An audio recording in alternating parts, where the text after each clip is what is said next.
everybody, happy Friday. Usually I do my vlogs on Wednesday, but this past Wednesday was a very busy day here at the studio creating pictures and content for the website. So stay tuned for when that website is released.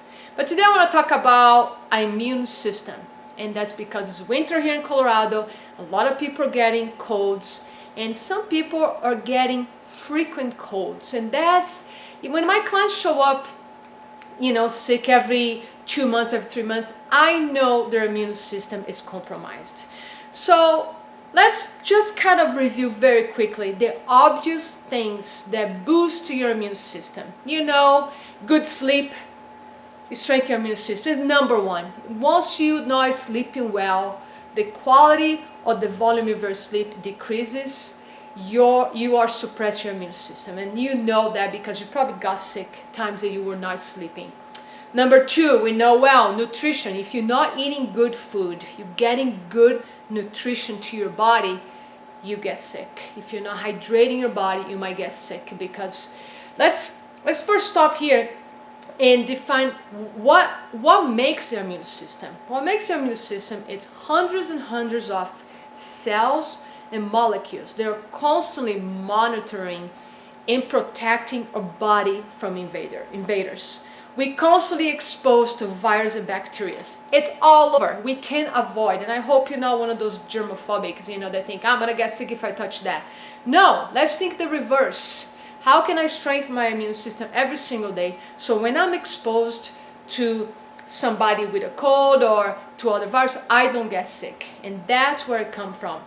Let's do something every day to fuel your immune system. So we talk about sleep, nutrition, water, lifestyle, of course. You're exercising, you have healthy habits. A healthy lifestyle is going to boost your immune system, such as being happy, having fun, spend time with family and friends, connect with other people. That boosts your immune system because it helps you to relax and it helps you to decrease the damaging stress that you might be under. And I call damaging stress the stress that it's too much for you, not handling properly. There things out of your control, and that stress that it's out of control is the stress that actually hurts us and suppresses our immune system. So because we talk about stress and happiness here, I want to mention something very quick. It's a side note. I wrote here, find the good. Researchers are saying now that just positive thinking doesn't work. You can't just walk around and think, oh, my life is wonderful, my life is wonderful. That might help, but doesn't stick. It doesn't create authentic change and transformation in our brain, in our bodies, and in our lives. So what they're coming up, what the researchers are saying is finding the good in every single situation is actually a way to rewire our brain to be happier. Also, finding the good helps us to handle the stress in our lives. And I have mentioned in my past blogs, how we can transform negative stress into more positive stress. So I'll make sure you check those blogs. So finding the good in every situation would help your immune system to boost, okay? But let's talk here about meditation, okay? You probably have seen around Facebook or magazines or newspaper. This is the big talk these days. Meditation increases the ability of your body to fight illness and diseases better. So why is that? Well, it's simple. When you meditate, first of all, when you meditate, you're calming your body down. So you disengage it from that fight, flight, freeze response that you have when you're under a lot of stress. So just by calming your body down, you are decreasing the release of stress hormones, and you actually cultivating more energy in your body that can go to your immune system. If you're too busy fighting stress all the time, your body starts to shut down your immune, so speaking, because we're primitive in many ways. If you very stressed, your body doesn't know the difference between running from a lion or meeting a deadline at work. Your body shuts down major functions, slows down digestion, it slows down the kidney function, the function of all your visceral organs, so the energy can go to other parts of your body to save your life. The problem of that, you're going to compromise the function of major organs in your body that are constantly communicating with your immune system. Your immune system, again, has all these very intelligent organisms, very intelligent cells. They're constantly communicating with your body. So any changes in, high stress or lack of sleep or poor nutrition is going to be communicating with your cells, and that is enough to decrease your immune system function. So the second part of meditation, besides making you calmer, which right there, boosts your immune system, it also activates the electrical activation of the left side of your brain, which is the part that controls your immune system. So makes your immune system more effective and stronger. So that's why meditation does increase or does improve your immune system. So I just shared with a client the other day that's very sick, and I said, just start meditating right away. I know you can't exercise, you can't do the things that I told you to do, but you can sit and breathe and just meditate. That will boost your immune system.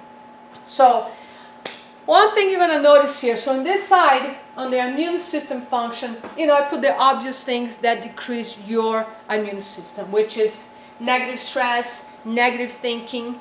Negative thinking has everything to do with your immune system. If you want to learn more about that, read The Biology of Belief. Yes, The Biology of Belief by Bruce Lipton. He can talk about, he dissects that really well, how our thoughts affect every single cell of our body. Lack of sleep, poor nutrition, food sensitivities. If you have food sensitivity and you exposing your body to the food that you're sensitive to, it's a recipe to have a very weak immune system, because 70 to 80% of our immune system, all those cells that I was talking about, live in your gut. Yes, with your gut, plus all those great bacteria. We're hoping you have at least 80-85% of good bacteria in your gut. We care about 3 to 4 pounds of that bacteria. So you all heard that if you take antibiotics, you're killing all those bacteria. So that's why we take probiotics after a cycle of antibiotics, because you want to have a healthy gut flora.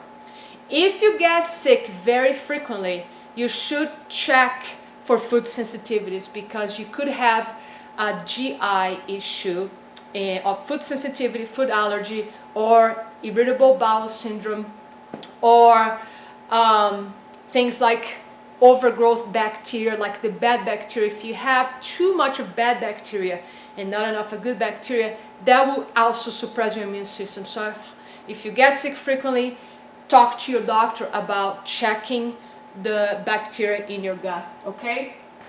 Exercise. And if you notice here, exercise, it's good or it's bad? Well, it all depends what you're doing. If you exercise in your body every single day, hard, if you're riding your bike 4 or 5 hours every single day, or running 2 hours every day, well, a lot of exercise will suppress your immune system. You can prove what I'm saying by talking to a lot of endurance athletes. A friend of mine, just retired bike racer, shared with me that now that she's not competing anymore, she's actually much healthier. She was sick all the time. Usually get a lot of respiratory issues like bronchitis, pneumonia, frequent colds. So that's why I put exercise on both columns. Good exercise program, meaning you alternate your exercise program with short, high intensity workouts like weightlifting and interval training, alternating with work-in days where you allow your body to restore, to fully recover. So the profile of your workout program or your exercise program should be like interval training. A hard day, an easy day, a hard day, an easy day, or 2 hard days, an easy day, followed with proper amounts of sleep, like 8 hours a night, and proper nutrition. So exercise can be great, and exercise can also be damaging your immune system.